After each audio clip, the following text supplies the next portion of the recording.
Donc, je suis bien contente de présenter ce webinaire qui est adopter une stratégie de cyberdéfense performante. Je suis Nathalie Plante, directrice régionale pour les Laurentides chez Evol, financer le changement. Donc, notre organisation, son activité principale, c'est faire du financement, mais comme vous voyez, le financement, il doit être bien entouré pour être efficace. Donc, on a de belles formations, de beaux webinaires comme nous avons ce matin. Nous en sommes très fiers de faire ce genre d'activité-là avec des partenaires comme l'Avri.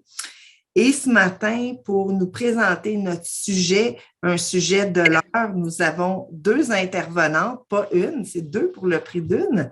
Donc, Maître Selena Lou et Maître Roxane, excusez-moi, je vais regarder son nom, Roxane Fortin-Lecomte, qui vont intervenir et vous partager leur expertise. Avant de se faire, laissez-moi vous les présenter très rapidement. Donc, et on s'est mis d'accord qu'on préférait que ça soit convivial ce matin. Donc, moi, c'est Nathalie et on peut interpeller Selena et Roxane par leur prénom. Donc, évidemment, je vais vous donner des petits détails logistiques un peu plus loin. Donc, Selena, comme elle a dit, elle est une simple avocate et j'ai le goût de faire un clin d'œil et elle concentre sa pratique en fusion et en acquisition. Et pourquoi qu'elle est ici ce matin pour nous parler de cybersécurité? C'est parce que le besoin a émergé de ses clients qui sont des PME et ils ont dû tout faire un virage numérique. Donc, Selena s'est penchée et a dû évoluer et développer cette belle expertise-là en cybersécurité. C'est ce qui va venir vous partager ça aujourd'hui. Et il y a Roxane, qui a un baccalauréat en droit, mais aussi une maîtrise en commerce électronique. Donc, on voit le lien ici et dans le fond, sa pratique se concentre sur la protection des renseignements personnels. Donc, les deux expertises combinées vont vous emmener là un bel éventail de ce que vous devez faire en cybersécurité. J'en dirai pas plus. Je vais les laisser là, mettre plus de chair autour de l'os au cours de leur présentation.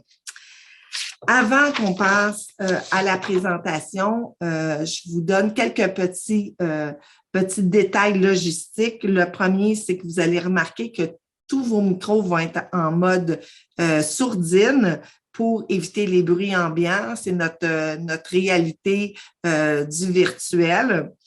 Pour poser des questions, on vous invite à le faire dans le chat. On a des fées invisibles qui vont prendre vos questions et à la fin de la rencontre, je vais pouvoir ramener ces questions-là et poser les questions à nos intervenantes. La présentation va durer entre 35 et 40 minutes. Il va rester un beau 15 minutes pour les questions qui vont être enregistrées. Au bout d'une heure, on arrête l'enregistrement et nos intervenantes vont rester une quinzaine de minutes encore avec nous s'il y a d'autres questions. Donc, je pense que j'ai fait le tour des aspects logistiques et je laisse la parole à Selena pour le début de la présentation.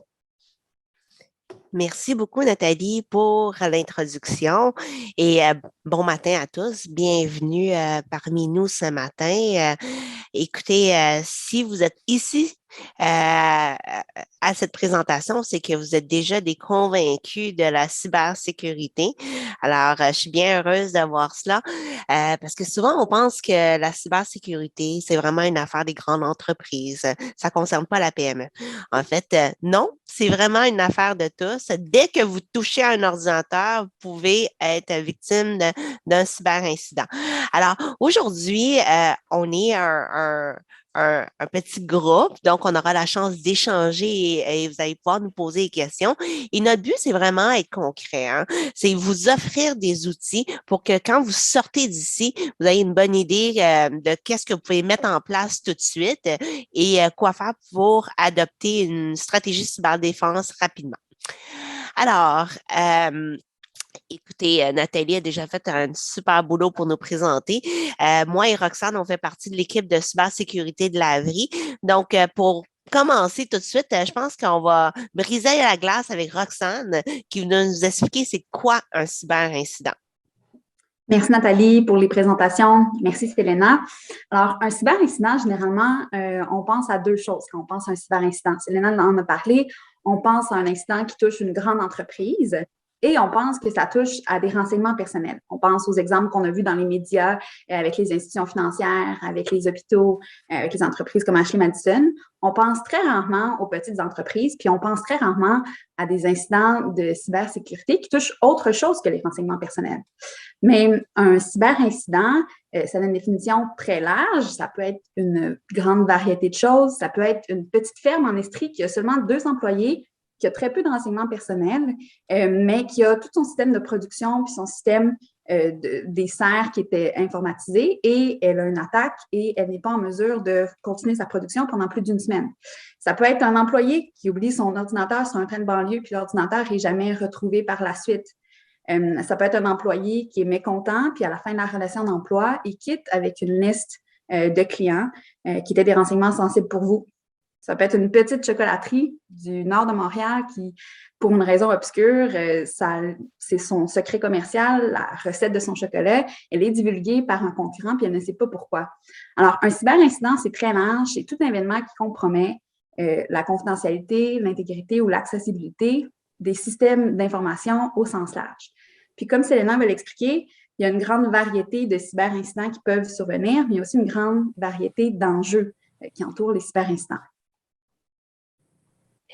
Oui, on va discuter pourquoi vous êtes ici aujourd'hui. Donc les enjeux, c'est pour ça, pour ces raisons, entre autres, pour lesquelles vous devez vous pencher sur cette question. Donc, il y a des cas très, très évidents où regardez, votre système est carrément bloqué parce qu'il y a un pirate informatique qui vous demande une rançon. Donc, ça, c'est évident que s'il y a une suspension des activités de votre entreprise, vous êtes victime d'un cyberincident, puis c'est un enjeu majeur.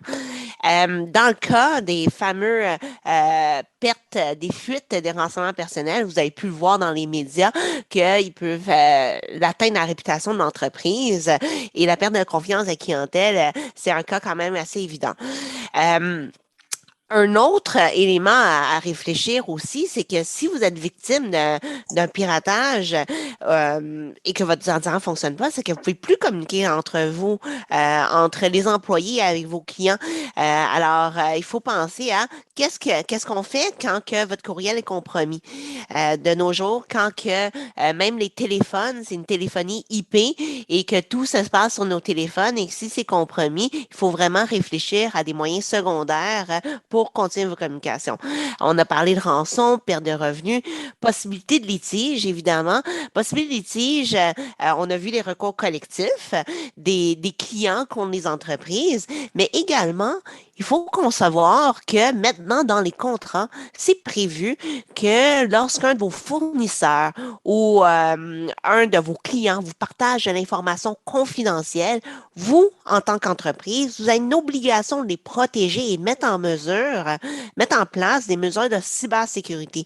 Si jamais leur secret commercial a fuité parce que vous n'avez pas mis en place les bonnes mesures, mais vous vous exposez potentiellement à un litige. Puis évidemment, lorsque vous êtes victime d'un cyberincident, vous ne pouvez pas nécessairement le garder en catimini. Il y a des obligations de divulgation. Et Roxane va pouvoir en parler un peu plus longuement quand elle va parler des obligations légales et la loi 64. Alors, pour toutes ces raisons, que ce soit opérationnel, pour protéger vos actifs, pour vous éviter des litiges, de nos jours, il n'y a vraiment plus aucune raison de ne pas vous protéger pour la cybersécurité parce que les enjeux sont graves. Ça peut même mener à la fermeture de votre entreprise. Maintenant qu'on vous a fait peur comme il faut, comment on fait pour se protéger de ces cyberincidents? Donc, il n'y a pas une recette magique, c'est vraiment une combinaison de plusieurs mesures. Donc, Roxane va vous présenter des mesures plutôt techniques et physiques. Et de mon côté, par la suite, je revenais pour vous parler des mesures organisationnelles. Pour les mesures de sécurité technique puis les mesures de sécurité physique qu'on va regarder ensemble, c'est sûr qu'on fait un survol. Il y en a plusieurs autres. On va juste essayer de vous donner un coffre à outils pour vous permettre d'avoir des meilleures idées de mesures à mettre en place. Une chose qu'on voit souvent, c'est des listes de mots de passe qui sont divulguées dans le dark web et des employés qui ont utilisé le mot de passe qui utilisent certains termes qui réfèrent à l'entreprise. Donc, exemple, laverie 1, 2, 3, etc. Et ça peut donner, les pirates peuvent tenter d'utiliser ces mots de passe-là. C'est super simple de demander aux employés de changer régulièrement de mot de passe. Peut-être que vous n'avez pas un système d'information qui vous permet d'envoyer automatiquement à vos employés un pop-up disant bon, il y a 3 mois qui se sont écoulés, je te demande de changer de mot de passe. Mais vous pouvez vous mettre tout simplement un reminder dans votre calendrier à tous les 3 mois. Le lundi matin, vous envoyez un courriel à vos 5 employés, vous dites ce serait le moment que tu changes le mot de passe de ton ordinateur. Mais merci de me le confirmer par courriel lorsque c'est fait. Le mercredi, les employés récalcitrants vont recevoir un autre courriel, puis ainsi de suite le vendredi. Alors, c'est très simple à mettre en place, mais ça peut quand même avoir un impact important. Un autre exemple qu'on voit aussi dans notre pratique, on va parler beaucoup des exemples techniques, mais on oublie parfois les mesures de sécurité physique.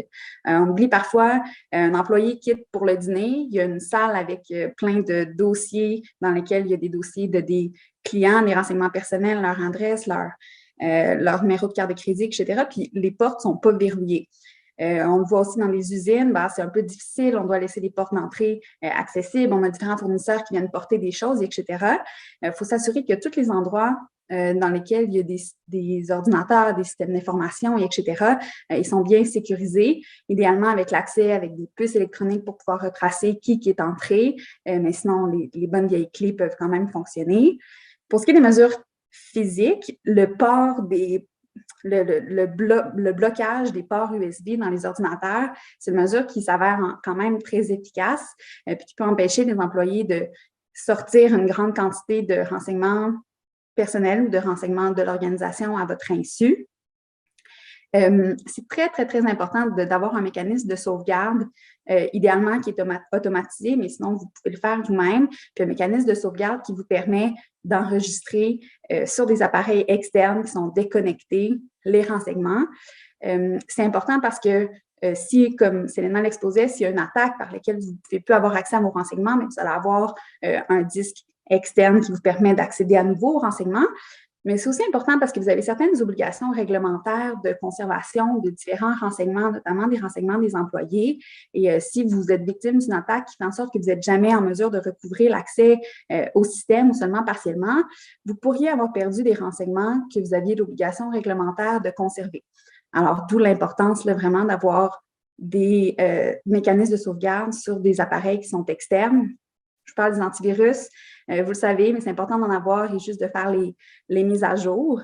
Et concernant les mises à jour, parfois, on retarde à les faire, on se dit « Ah non, je n'ai pas besoin de la nouvelle fonctionnalité », mais ce qu'il faut savoir, c'est que quand on reçoit une mise à jour pour un logiciel, parfois, ce n'est pas pour nous offrir des nouvelles fonctionnalités, c'est plus pour corriger des lacunes ou pour corriger des vulnérabilités. Alors, c'est important de les faire puis de demander aux employés de faire les mises à jour sur leurs ordinateurs qu'ils utilisent. Dans les plus petites organisations, on voit souvent aussi des gens qui utilisent le cloud, par exemple le cloud de Google, et tout le monde a accès à tous les renseignements. C'est très, très, très important de donner un accès seulement sur la base de need to know, seulement les employés qui ont absolument besoin de connaître les informations. Donc, peut-être que l'employé qui travaille à la production, à l'usine, n'a pas nécessairement besoin d'avoir accès à la liste des clients, n'a pas besoin d'avoir accès à des renseignements de paiement, et etc. Interdire ou limiter l'usage des appareils personnels, ça va un peu de pair avec limiter l'usage des appareils de l'organisation à des fins personnelles. C'est sûr que dans les petites organisations, parfois, c'est plus difficile de limiter l'usage d'appareils personnels ou si on a des gens qui sont des consultants qui sont là 1 ou 2 jours par semaine. Dans ce cas-là, ce qu'on recommande, c'est vraiment d'avoir une politique BYOD, de Bring Your Own Device, qui est très, très, très stricte, qui prévoit exactement ce que les employés ont le droit et pas le droit de faire et avec leur appareil personnel. Il y a un peu la même chose avec les appareils de l'organisation. Dans quelle mesure vous avez le droit d'utiliser votre adresse courriel sur l'ordinateur du bureau? Est-ce que vous avez le droit d'aller sur les médias sociaux, et etc.? Des mécanismes de surveillance des téléchargements massifs des données de l'entreprise, c'est sûr que c'est une mesure préventive qui doit être mise en place. Si vos employés utilisent un appareil qui est fourni par l'organisation, c'est bien d'installer des logiciels qui vous permettent de contrôler les applications que vos employés installent sur l'ordinateur. Ça va vous permettre aussi de voir s'il y a des applications qui sont installées par des tiers. Puis, une chose qu'on voit très, très, très fréquemment, c'est lors de la rupture du lien d'emploi. Les employés peuvent être mécontents, il peut y avoir beaucoup d'animosité à cet égard-là. Alors, c'est très important, à la fin du lien d'emploi, d'être en mesure de mettre un terme aux accès de l'employé sans délai, même de manière à distance, s'il y a un appareil cellulaire, qu'on puisse déconnecter complètement là, son accès, par exemple, au courriel. Maintenant que vous avez mis en place la plus haute technologie et les mesures physiques, vous savez, la technologie évolue d'une manière tellement rapide qu'au bout de la ligne, votre mesure de sauvegarde, c'est vraiment les humains derrière tout ça. Parce que comme vous savez, la plupart des cyberincidents arrivent en raison de la personne qui est 12 pouces derrière l'écran. Alors, la cybersécurité, on a bien dit, c'est une affaire de tous. Tant les grandes entreprises que les petites entreprises, mais c'est une affaire de tous, autant les membres du conseil d'administration, la direction que les employés. Donc, tous doivent être cyber-vigilants. Alors, souvent, on parle du conseil d'administration parce que, ultimement, le conseil d'administration a une responsabilité légale, donc une responsabilité de prudence, de diligence, plus concrètement, vraiment une responsabilité de mettre en place des mesures de gestion de risque. Comme on dit aujourd'hui, un cyberincident, c'est pas si ça va arriver, c'est quand ça va arriver. Alors, devant cette certitude, le conseil d'administration doit mettre en place des mesures pour gérer ce risque. Alors, bien entendu, pour pouvoir le faire, encore faut-il avoir la compétence autour de la table. Alors, c'est bon de faire le tour de votre matrice de compétences pour s'assurer que les administrateurs ont cette compétence. Puis, si on s'aperçoit que l'administrateur n'a pas cette compétence, pas grave, allez chercher de la formation. L'important, c'est qu'on soit formé, qu'on se développe des réflexes et que les administrateurs sachent quelles questions poser. Donc, par la suite, le CA va pouvoir mettre en place des mesures de contrôle et la stratégie nécessaire en matière de cybersécurité. Et donc, regardez, on va regarder quelques trucs que le CA peut mettre en place. Donc, une fois que le CA est formé, et développer cette cybervigilance, c'est important de faire un suivi. Donc, que les cyberincidents soient rapportés au CA. Pourquoi? Parce que quand on développe une stratégie de cyberdéfense, c'est qu'on regarde premièrement les actifs que nous avons. Dépendamment où sont situés les actifs, sur quel type de logiciel, sur quelle plateforme, sur le nuage, physiquement, on va mettre en place les mesures en question. Et si on s'aperçoit qu'on est victime d'un cyberincident, puis que la mesure ne protège pas l'actif, c'est le temps de réadapter le plan et de le réviser. Il faut savoir que les plans, c'est comme un arbre vivant. Ça évolue dans le temps. Il faut toujours le révisiter. Il n'y a rien de fixe. Il n'est jamais bon pour toujours. On avait parlé de gestion de risque. Donc, ça veut dire quoi concrètement gérer le risque? Donc, on sait qu'on a un risque de cyberincident, mais c'est quoi ces risques? Est-ce que c'est le risque que notre employé est en télétravail et qu'il utilise l'ordinateur de son adolescent pour télécharger des secrets commerciaux? Est-ce que le risque, c'est qu'il perde l'ordinateur? Est-ce que le risque, c'est de se faire attaquer? Puis, une fois qu'on a identifié le risque, il faut planifier OK? Ben, c'est quoi les conséquences d'un risque? C'est quoi les conséquences que on se fait pirater notre système et qu'on peut plus utiliser nos ordinateurs? Combien de temps que nos services vont être interrompus? Et est-ce qu'on va pouvoir survivre à une interruption d'une semaine? Alors, une fois qu'on a réfléchi à ça, mais c'est mettre en mesure à ces places. En fait, pour vous illustrer, peut-être pour faire un parallèle, pensez à un exercice d'incendie. Ce qu'on vous propose comme plan, c'est que justement, c'est faire un plan d'exercice d'incendie. Bon, mais si un incendie arrive, où sont les sorties? C'est qui les pompiers? C'est qui va venir éteindre les feux? Puis où que les employés doivent se retrouver. Donc, dans votre plan de gestion du super incident, c'est exactement ça. C'est quoi le risque? Donc, le feu, les portes de sortie, qui qu'on appelle en cas de cyber incident. Alors, concrètement, là, c'est un peu comme ça qui doit être construit votre plan. Bien sûr, s'assurer des lois qui protègent les renseignements personnels. Comme je dis, Roxane va en parler plus longuement, mais je vous dis, la loi prévoit déjà que la personne ayant la plus haute responsabilité doit nommer ou être la personne qui est responsable des renseignements personnels. Donc, ils ont des devoirs qui sont prévus dans la loi. Mettre en œuvre des contrôles internes. Donc, les contrôles internes efficaces de sécurité des données, c'est vraiment mettre en place des procédures et des politiques.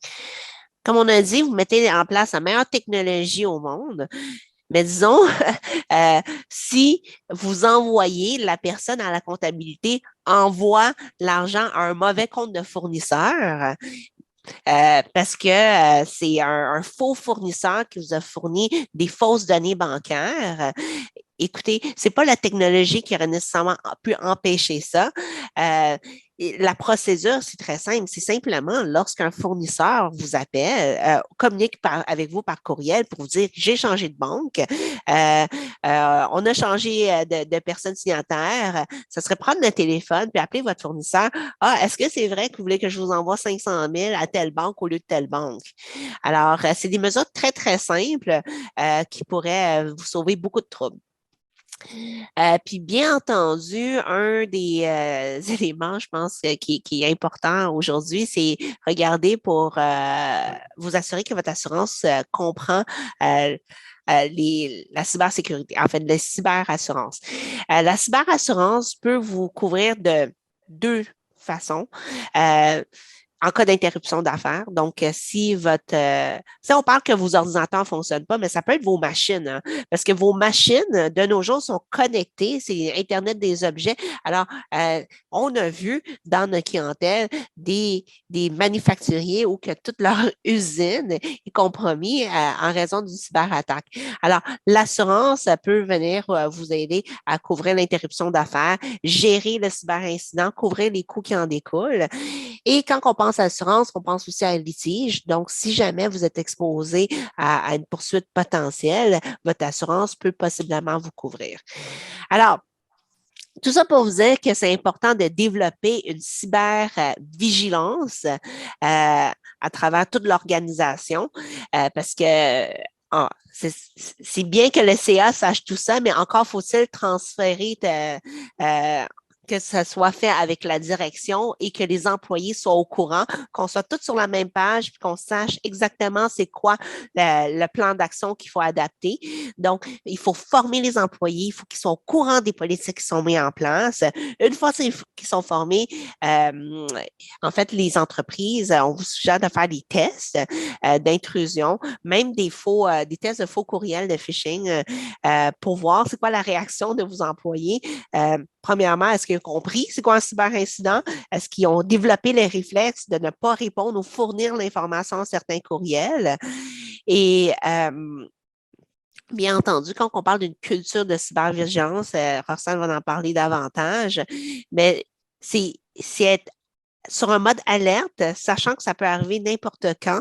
Donc, quand on dit sensibilisation à l'utilisation du matériel informatique, c'est qu'on ne prend pas l'ordinateur du bureau pour télécharger du matériel ou pour faire des achats parce que chaque action qu'on fait à l'extérieur, ça peut compromettre le matériel du bureau. Puis on met en place des politiques de télétravail, des politiques d'utilisation du matériel informatique pour que les employés sachent exactement qu'est-ce qu'ils ont le droit de faire, qu'est-ce qu'ils n'ont pas le droit de faire avec le matériel informatique fourni par le bureau.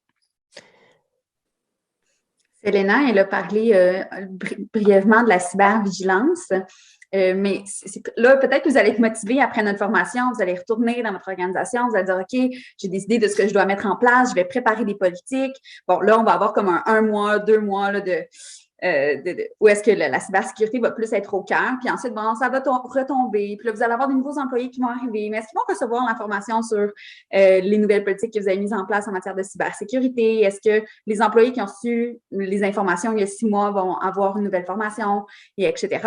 Alors, c'est vraiment d'essayer d'inculquer une culture de cybervigilance dans votre organisation, que ce soit un sujet qui est récurrent, que ce soit pas juste un sujet qui est cyclique, qui revient une fois par année, que ce soit un sujet aussi qui touche tous les départements de votre organisation, pas juste le département qui collecte des renseignements personnels, que ça touche aussi les gens qui sont à la fabrication, qui ont accès aux secrets de commerce, qui ont accès aux listes de clients, les gens aux ressources humaines, bien évidemment. Puis c'est aussi que les employés se sentent à l'aise de venir vous parler si jamais il y a un cyberincident. Il ne faut pas que l'employé se sente mal à l'aise de dire « j'ai cliqué sur un courriel, je pense que c'était du phishing, j'ai téléchargé un document, je pense que c'était pour mettre un virus sur l'ordinateur, j'ai perdu hier mon cellulaire dans un Uber, j'avais accès à mes courriels sur mon cellulaire, etc. » Alors, c'est vraiment d'inculquer une culture de cybervigilance pour que tout le monde collaborent, que les employés entre eux aient des bons réflexes. Ah, mais j'ai vu que tu m'avais transféré tel bon de commande de tel client de ton adresse courriel personnelle, pourquoi, et que ce genre de comportement-là soit rapporté à la direction. Alors, la culture de cybervigilance, c'est vraiment ça qui va vous aider à ce que les mesures soient appliquées adéquatement toute l'année. On va continuer avec le projet de loi 64. Vous en avez probablement entendu parler. Le projet de loi 64, c'est un projet de loi qui va venir modifier de nombreuses lois, mais essentiellement 2 lois. La loi sur la protection des renseignements personnels dans le secteur privé, qui est une loi qui s'applique à toutes les entreprises privées qui collectent des renseignements personnels. Ça va venir aussi modifier la loi sur l'accès aux documents des organismes publics. Aujourd'hui, on va parler plutôt des modifications qui s'appliquent à la loi sur la protection des renseignements personnels dans le secteur privé, considérant notre public cible. C'est un projet de loi qui va entrer en vigueur en 3 temps. Le 22 septembre 2022, il va y avoir certaines dispositions qui vont entrer en vigueur. Ensuite, en 2023, septembre 2023 et septembre 2024. Il y a de nombreuses nouvelles dispositions qui vont s'appliquer aux organisations. Ça va nécessiter une étude attentive du projet de loi et regarder avec attention les pratiques de l'organisation pour se mettre à jour. Aujourd'hui, on va regarder 4 volets principaux sur le projet de loi 64, des changements qui risquent là, de vous affecter à partir de 2022 ou de 2023. Une des nouvelles obligations qui va entrer en vigueur en 2023, septembre 2023, c'est l'obligation d'avoir des politiques et des pratiques en matière de calendrier de conservation et en matière de destruction des renseignements personnels. Pour l'instant, la loi, tout ce qu'elle prévoit, c'est l'obligation de conserver les renseignements personnels puis de les utiliser seulement pendant la durée de nécessité. Mais avec le projet de loi 64, il va vraiment falloir avoir un calendrier de conservation qui dit, OK, moi, j'ai collecté des renseignements personnels de X personnes. Bien, ça va être théorique, là, mais je collecte des renseignements personnels dans le cadre de la vente en ligne, par exemple. Je conserve ces renseignements personnels-là pendant une durée fixe. Et on doit aussi identifier c'est qui dans l'organisation, par poste, pas nécessairement par nom parce que c'est susceptible de fluctuer, mais de prévoir les rôles et les responsabilités pour la mise à jour du calendrier, donc aussi la destruction des renseignements personnels. Il va également falloir prévoir à l'interne des politiques et des pratiques pour le traitement des plaintes et le traitement des demandes d'accès à l'information. Et il va aussi y avoir une obligation de divulguer certains renseignements par rapport à vos politiques et à vos pratiques sur votre site Internet si vous collectez des renseignements personnels de clients par Internet. Une obligation qui va entrer en vigueur en 2022, en partie, c'est l'obligation d'avoir un registre des incidents de cybersécurité et l'obligation de divulguer l'incident de cybersécurité qui est susceptible de causer un préjudice sérieux aux personnes, à la Commission d'accès à l'information et aussi aux personnes concernées. Alors, pour l'instant, quand un cyberincident survient, il y a toujours un peu un imbroglio de savoir, bon, moi, je dois minimiser les risques de la personne qui a été atteinte par le cyberincident, mais je n'ai pas d'obligation positive de lui dire, je n'ai pas d'obligation positive dans la loi sur la protection des renseignements personnels dans le secteur privé. J'ai des obligations dans le Code civil, mais ce n'est pas prévu noir sur blanc. Mais à partir avec le projet de loi 64, ça va vraiment être une obligation positive et la Commission d'accès à l'information pourrait vous demander d'avoir accès à votre registre de cyberincidents. Une autre obligation qui va nécessiter la modification des contrats que vous aviez avec vos fournisseurs de services, c'est une obligation d'avoir une entente écrite avec tous vos fournisseurs de services qui ont accès évidemment à des renseignements personnels, dans laquelle il va être prévu quelles sont les mesures que le tiers, fournisseur de services, va devoir prendre pour assurer la protection des renseignements personnels. Le contrat va également devoir prévoir comment les renseignements personnels vont être détruits ou anonymisés à la fin de la prestation des services. Alors, c'est pour tous vos nouveaux, mais même tous les fournisseurs avec lesquels vous faites affaire pour la prestation de services qui ont accès à des renseignements personnels, que ce soit des employés ou que ce soit des clients, vous allez vraiment devoir avoir un contrat écrit avec eux. À cet égard-là, ça peut être une clause dans un contrat existant, mais il va devoir y avoir des clauses additionnelles qui vont être rédigées. Puis un autre volet qui va venir changer quand même la pratique des organisations, c'est l'obligation d'assurer la vie privée par défaut. Donc, dès qu'on fait un nouveau système d'information, on s'assure que la vie privée des personnes qui sont concernées est protégée par défaut, que c'est pas les mesures de protection, ils sont déjà en place. Puis, si je mets en place un nouveau système d'information pour la collecte, l'utilisation, la communication, etc., de renseignements personnels, en amont, les organisations doivent faire une analyse d'impact sur la vie privée pour s'assurer que le système d'information qu'on veut créer est adéquat et conforme à la loi sur la protection des renseignements personnels dans le secteur privé, faire un peu une analyse d'impact des avantages et des inconvénients de la technologie qu'on est en train de mettre en place. Alors, ça, c'est juste 4 des grands volets du projet de loi 64, mais il va y avoir d'autres, il y a d'autres obligations là, qui vont entrer en vigueur et qui vont s'appliquer à vos organisations.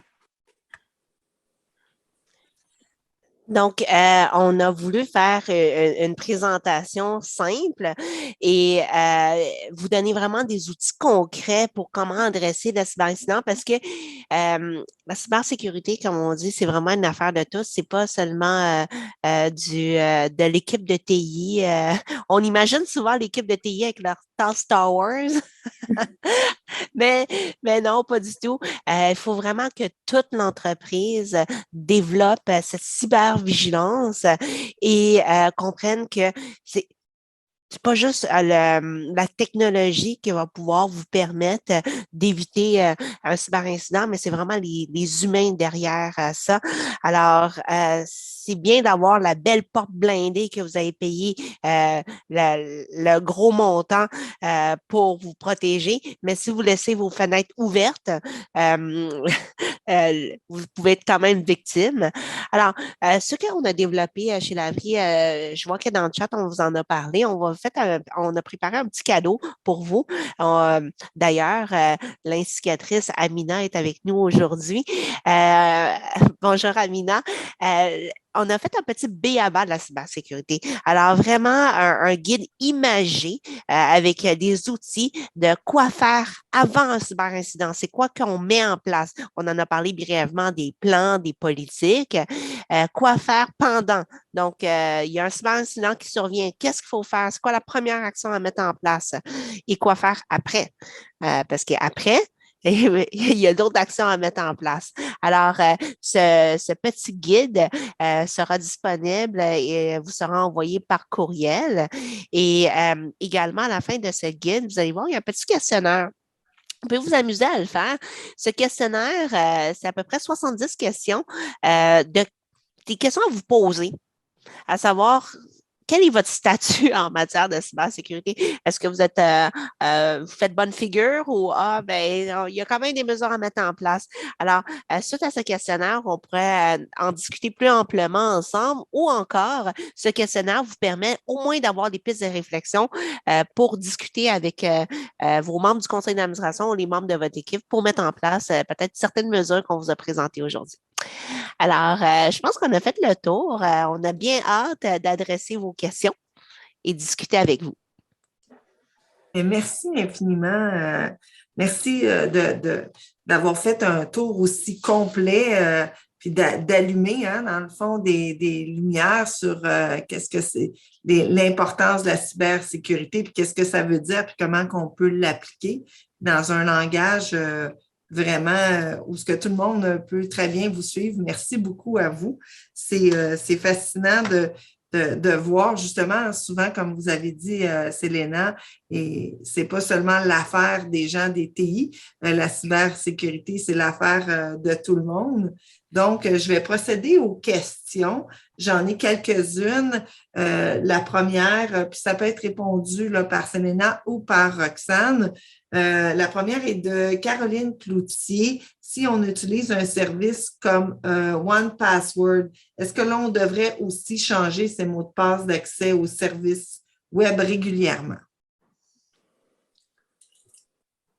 La réalité, en fait, c'est que moi, 1Password, je ne le connais pas exactement, alors je ne suis pas certaine d'être la bonne personne pour répondre à ça. Si 1Password vous impose déjà de changer régulièrement les mots de passe, ou si c'est une espèce de système dans lequel vous rentrez un PIN et ça vous crée automatiquement des mots de passe qui varient selon le temps, la réponse serait non, mais il faudrait vraiment évaluer concrètement qu'est-ce qu'offre 1Password, parce que moi, je ne le sais pas. Je ne sais pas, Selena, toi, si tu le sais.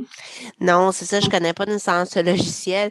Mais il faut quand même faire attention à tous ces logiciels de gestion de mots de passe, parce que disons, si votre logiciel de gestion de mots de passe est compromis, mais on a accès à tous vos mots de passe. Donc, puis il faut savoir que les mots de passe, c'est une mesure parmi tant d'autres. Alors, c'est bien de changer régulièrement. Si c'est automatisé, peut-être que c'est un double système d'authentification. Alors, mais il faut également considérer les autres mesures.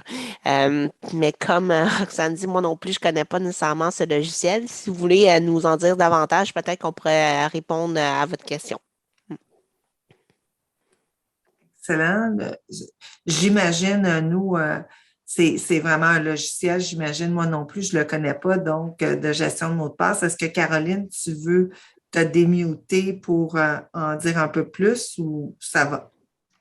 Je me suis démutée, effectivement, mais oui, ce que vous avez répondu, c'est super bon. Dans le fond, 1Password, c'est un logiciel justement une espèce de voûte qui conserve tous les mots de passe, mais présentement, il y a plusieurs paramètres qu'on peut setter, mais effectivement, il n'y a pas d'algorithme dynamique qui est activé présentement qui changerait automatiquement les mots de passe à tous les 3 mois, puis l'authentification double facteur n'est effectivement pas présentement activée pour l'ensemble des usagers. Donc, il y a plusieurs paramètres qui sont laissés à l'usager et non pas company-wide. Là. Fait qu'effectivement, il y a des risques potentiels associés à ça, effectivement. Fait que votre réponse répondait parfaitement à ce que je voulais évaluer. Merci. Tant mieux. Merci, Caroline. Merci, Caroline. Prochaine question de Marie, de Christine Marie, j'imagine. Donc, bonjour, j'ai l'intention de vendre des formations et le courriel sera le principal renseignement personnel qu'elle aura. La loi s'applique. Est-ce qu'elle s'applique de manière explicite? Une question intéressante, Marie-Christine. En fait, la loi sur la protection des renseignements personnels détermine, dans la jurisprudence, c'était déterminé que l'adresse courriel, c'est effectivement un renseignement personnel, au même titre que le nom, l'adresse, la date de naissance, etc. Il y a une modification qui va entrer en vigueur avec le projet de loi 64, c'est le fait que l'adresse courriel professionnelle ne sera plus considérée comme un renseignement personnel au sens de la loi. Alors, pour ce qui est des renseignements personnels, des adresses courriels professionnelles, ce ne sera pas visé explicitement par la loi sur la protection des renseignements personnels, mais pour ce qui est des courriels personnels, ce sera visé. Voilà, ça répond. Roxane, je pense que ça serait intéressant que tu dis quelques mots sur la loi anti-spam quand même pour les courriels. Bien, c'est sûr que là, madame a dit qu'elle va faire la vente de formation et nécessairement, si c'est une formation en ligne, les gens vont avoir un consentement à la communication de leur courriel pour recevoir la formation. Mais il faut faire attention aussi si vous voulez faire par la suite de la vente à cette personne-là, essayer de faire du reciblage.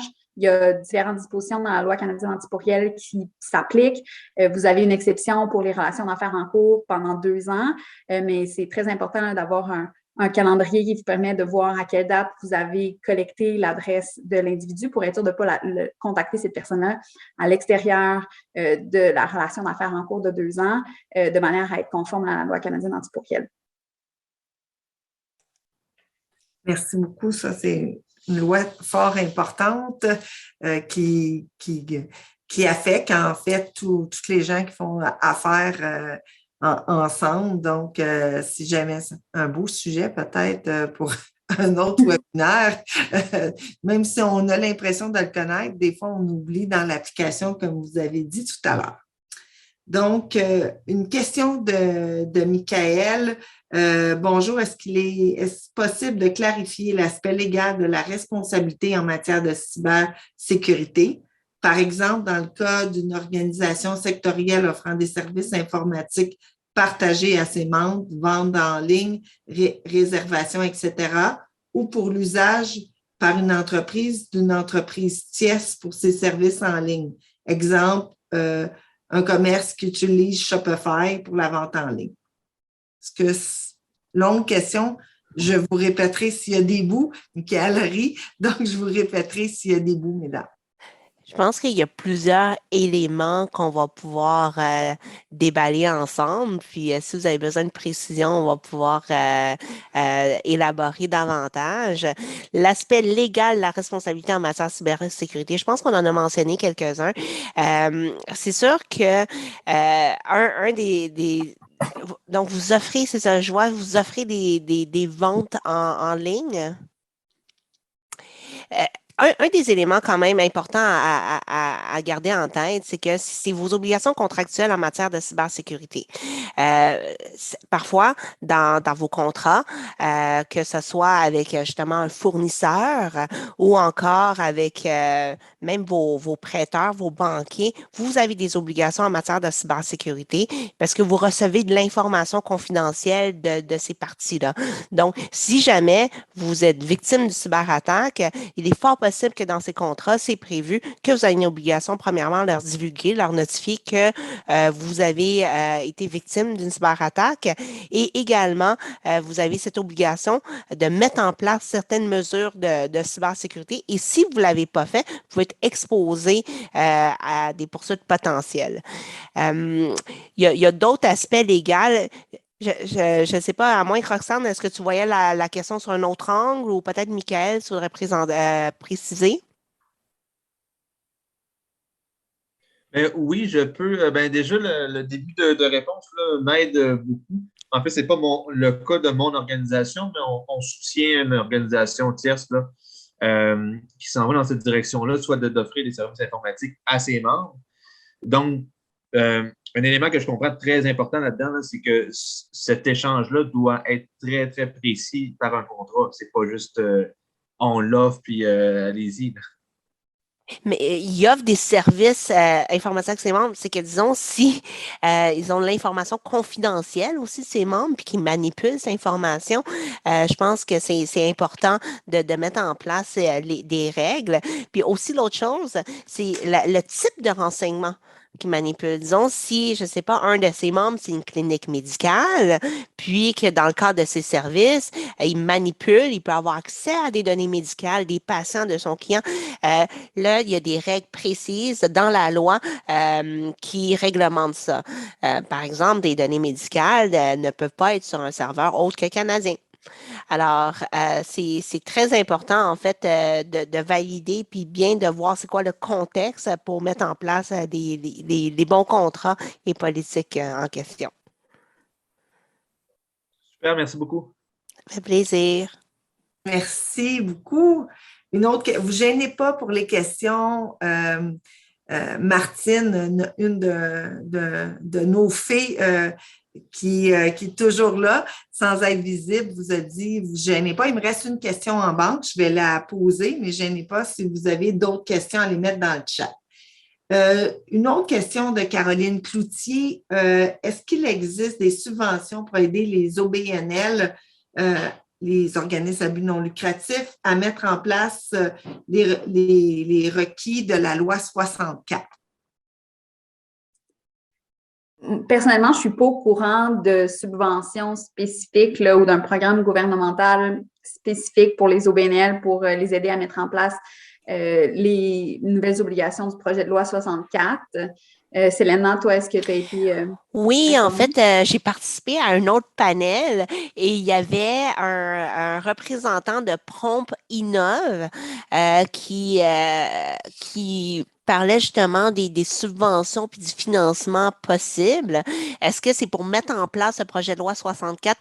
Pas certaine, mais je peux vous dire que tant au niveau fédéral que provincial, il y a des sous qui sont octroyés pour que les entreprises fassent ce virage puis adoptent des mesures en matière de cybersécurité. Parce que, écoutez, c'est vraiment une affaire de tous. C'est une initiative que le gouvernement met en place. Donc, je sais qu'au niveau, il y a Prompt Innov, puis je vous ai invité d'aller voir sur le site de INSECM. Aussi. Et il mentionne également c'est quoi les programmes potentiels. Mais je peux le mettre dans le chat pour que vous puissiez faire, pour que vous puissiez valider. Merci beaucoup. J'ai une autre question de Claudia. Donc, bonjour, j'ai une question dans le contexte de la relation contractuelle B2B. Avant l'entrée en vigueur de la loi 64, est-ce vrai de dire qu'une entreprise au Québec qui constate un incident à la sécurité des données personnelles d'un client n'a aucune obligation à le divulguer? Ça, c'est la première partie. Je vais vous laisser répondre à cette première partie. C'est une question qui a plusieurs volets et qui nécessite un peu de précision parce que là, vous parlez d'une relation contractuelle B2B et vous parlez de données personnelles. Est-ce que d'un client, le client étant théoriquement un autre business, ce ne serait pas visé par la loi sur la protection des renseignements personnels dans le secteur privé? Là, si vous avez divulgué des informations de l'entreprise, ce n'est pas la loi sur la protection des renseignements personnels qui s'appliquerait, ce serait plus les obligations contractuelles, les obligations du Code civil du Québec. Si dans le cadre d'une relation B2B, vous déteniez des renseignements personnels sur des clients de cette entreprise-là, puis ça avait été fait avec le consentement de ces clients-là. Effectivement, dans la loi, en ce moment, il n'y a pas une obligation proactive de divulguer, mais votre contrat pourrait le prévoir, puis le Code civil prévoit aussi des obligations, puis une obligation d'agir de bonne foi. Alors, c'est vraiment une analyse au cas par cas de qu'est-ce qu'on doit divulguer selon les contrats en vigueur, selon l'étendue du cyberincident et selon le Code civil. Merci. Est-ce que ça répond pour le premier volet, Claudia? Oui, merci, ça répond. En fait, ma question, j'irais même plus loin, c'est à savoir si, donc, contractuellement, vu que, dans le fond, nous, notre entreprise, c'est nous qui détenons les renseignements, c'est nous qui avons le risque d'être la personne fautive au final, disons. Donc, de quelle façon est-ce qu'on peut, nous, se prémunir dans le respect de la loi, puis dans le mieux pour le marché, puis pour que les clients soient également satisfaits et rassurés à ce niveau-là, mais comment nous également, en tant que petite moyenne entreprise, on veut se prémunir des risques de, par exemple, la faillite en cas justement d'incident? Mais je pense que c'est de mettre en place les mesures qu'on a identifiées plus tôt aujourd'hui. Toutes les mesures qu'on a identifiées, il n'y a pas vraiment de possibilité, je veux dire, vous ne pouvez pas exclure votre responsabilité à l'égard des consommateurs par rapport à la protection des renseignements personnels. Selena, est-ce que tu as quelque chose à ajouter sur ça? En fait, c'est que nul n'est tenu à l'impossible. Hein? On sait que la technologie évolue rapidement, mais l'important, c'est que, tu sais, quand que je disais le critère de prudence et diligence, vous comme, par exemple, votre conseil d'administration, c'est que au moins vous avez réfléchi, vous savez que ça existe, des cyberrisques, puis qu'on est capable de voir dans votre entreprise, c'est quoi les mesures que vous avez mises en place pour vous protéger du mieux que vous pouvez et que vous avez mis en place la technologie, donc des mesures technologiques, des mesures physiques, puis également justement des procédures et politiques. S'il n'y a absolument rien qui est fait, bon, mais c'est quand même facile à faire le cas, mais c'est pas noir et au blanc. Parce que dépendamment dans quel secteur vous œuvrez, dépendamment c'est quoi vos besoins, c'est quoi vos actifs, les mesures que vous devez mettre en place sont varient. Donc, l'important, c'est vraiment d'éviter cet aveuglement volontaire, de penser que la cybersécurité ne vous concerne pas. Une fois que vous savez que ça vous concerne et que vous avez mis en place les meilleures mesures pour vous, d'après moi, vous avez rempli votre obligation. Mais la seule chose qui est importante de regarder, si vous dites que vous manipulez l'information de vos clients, alors, il faut savoir c'est quoi ce type d'information. Comme j'ai dit, dépendant du type d'information, il y a peut-être certaines mesures qu'il faut aller un peu plus loin. Vous ne pouvez pas mettre l'information, comme je dis, des données médicales dans n'importe quel serveur à Saint-Clinclin. Il y a une solution aussi, on en a parlé brièvement, mais si vous êtes un peu inquiète des aspects financiers d'un éventuel cyberincident, bien, la cyberassurance, c'est peut-être une solution pour vous. Ça ne vous empêche pas de devoir mettre en place les mesures préventives qu'on a identifiées aujourd'hui, puis de faire l'inventaire des actifs, puis de voir dans quelle mesure vous devez protéger, mais c'est sûr que ça peut vous donner une petite assurance si jamais un cyberincident survient. Je pense que ce qui est important, puis vous l'avez dit à quelques reprises, mais il faut bien distinguer, dans le fond, les renseignements personnels. La loi 64, le projet de loi 64 est sur la protection des renseignements personnels et tout ce qui est d'ordre plus professionnel lorsqu'on parle B2B, que ça, c'est dans le fond, c'est sous le code civil, hein, si j'ai bien compris. Ou les contrats, exact. Et les contrats. Donc, excellent.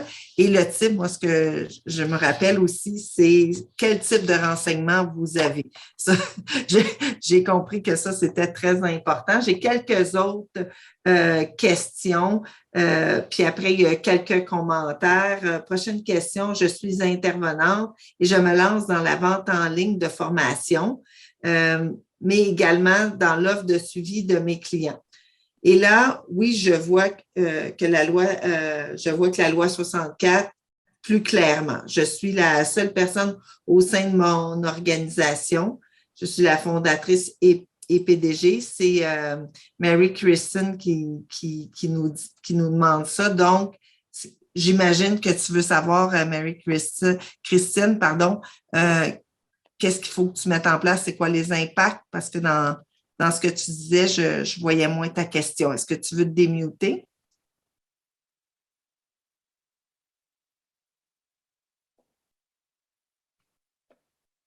Je ne sais pas si c'est une question de gouvernance. Oui, c'est ça, moi non plus. Écoute, je l'ai interprété comme une question de gouvernance. On va commencer par là. Puis si c'est pas le cas. Je vois qu'il y avait une deuxième, une suite à la question qui était ailleurs. Quelles seraient les mesures clés à mettre en place étant donné que c'est une organisation entièrement en ligne?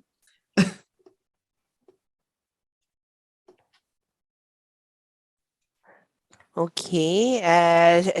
La question, c'est une question très large. On pourrait répéter la présentation. Vu que écoutez, regardez, si on y va vraiment là d'une manière en petite recette, là, c'est voir les mesures à mettre en ligne. C'est sûr qu'il y a toute la question de l'interface entre elle et le consommateur. Alors, sur son site web, est-ce qu'elle a mis en place les politiques de confidentialité, les politiques et termes d'utilisation? Est-ce que les gens savent pourquoi elle récolte l'information puis qu'est-ce qu'elle va faire avec? Alors, je pense que sur le site web, premièrement, il y a ça. Puis par la suite, elle, la poutine à l'interne, c'est quoi qu'il faut qu'on protège? Il y a son site web, il y a les données de ses clients, il y a peut-être les listes de ses clients, il y a les listes de ses prix, il y a sûrement que tes formations, ça doit être des secrets commerciaux, il y a peut-être des secrets de commerce. Donc, ces actifs-là sont enregistrés où? Sont protégés comment? si jamais il y a un pirate qui arrive, est-ce qu'ils ont accès? Est-ce qu'ils ont été sauvegardés? Puis, je comprends que quand moi, j'avais tout de suite eu un réflexe gouvernance, dire que, OK, je suis la seule de mon entreprise, donc je suis la PGG, présidente du conseil d'administration, secrétaire, intervenante et tout. Qu'est-ce qu'il faut mettre en place? Mais regardez, la responsabilité demeure toute sur vos épaules alors. Donc, vous agissez comme conseil d'administration, vous devez avoir ces réflexes en matière de cybervigilance. Donc, c'est merveilleux que vous soyez ici ce matin. Donc, vous allez pouvoir développer ces réflexes puis vous poser des questions. Je ne sais pas si ça répond un peu. Roxane, est-ce que tu as quoi que ce soit que tu aimerais rajouter? Non, c'est complet. Je trouve ça très bien. J'aime aussi l'idée recette et je veux rappeler parce qu'il est 9h56, fait qu'on est sur les dernières minutes enregistrées. Donc, que pour les participants aujourd'hui, vous allez recevoir dans le courriel du sondage aussi le livre blanc, donc un peu la recette. Que dois-je faire avant qu'arrive un cyberincident? Qu'est-ce que je fais durant et qu'est-ce que je fais après pour mieux vous protéger? Donc, avoir cette, j'ai le goût de dire, imprimé don, même si maintenant on est virtuel et non papier, mais c'est peut-être, ça vaut la peine pour le garder à l'esprit. Est-ce qu'un petit mot de la fin, Roxane, Selena, avant que je vous remercie puis qu'on finisse cet enregistrement? Selena, si tu veux y aller avec le mot de la fin. Bien sûr. Alors, regardez, le mot de la fin, c'est que la cybersécurité, c'est une affaire de tous. Donc, ça vous concerne. Toutes les entreprises et tous les employés de votre organisation. Alors, il faut qu'on s'y mette tous pour pouvoir faire face à cette réalité qui est devenue une réalité certaine et non une réalité possible. Merci beaucoup. On se souvient quand ça va arriver. C'est ça la bonne question et non si. Un énorme merci à Roxane et Selena de nous avoir partagé leur expertise, vulgarisé des recettes, des outils que vous nous mettez disponibles. C'est super important. Le fait que ça soit enregistré. Donc, si jamais vous voulez revoir pour, dans le fond, repasser certains des éléments, je vous invite, vous allez pouvoir le faire.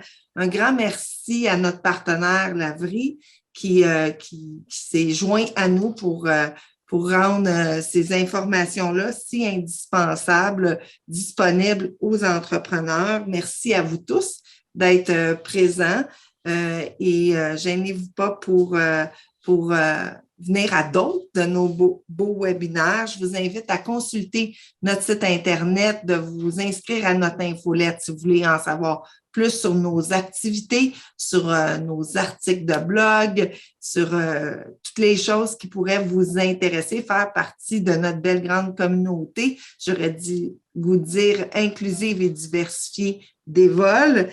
Et je vous remercie infiniment de votre participation. Ceux qui disent, ben moi, je ne voulais pas être enregistré, mais j'aurais quelques questions.